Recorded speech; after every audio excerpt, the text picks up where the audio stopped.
Kinshasa, ville au profil atypique dans laquelle cohabitent des milliers de constructions anarchiques avec des ordures qui ornent la capitale. Une situation désastreuse, loin de l'imaginaire, un véritable contraste pourtant au regard de l'identité de la mégapole. Pour pallier la situation, le gouverneur de la ville reçoit le coup de pouce de l'Assemblée nationale. Voilà qui a justifié ici cet échange entre Daniel Bumba et les députés nationaux Matata Ponyo et Adrien Bokele. Des pistes de solutions conjoncturelles et structurelles s'imposent. L'une des causes des inondations que nous vivons dans la ville, et même de l'insalubrité, c'est la construction sur les caniveaux.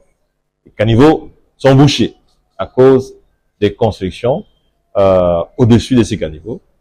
Mais il y a aussi la construction sur les rives, sur les bandes riveraines. Et ça, je crois, il est important que des mesures soient proposées par l'Assemblée nationale, des mesures conjoncturelles, mais des mesures structurelles aussi.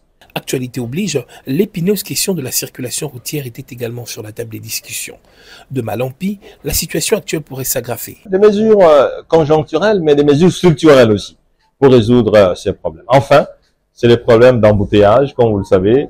Nous sommes dans une ville où il est pratiquement difficile de se mouvoir aujourd'hui, de programmer un rendez-vous, de programmer un agenda, et on ne peut pas continuer dans cette situation.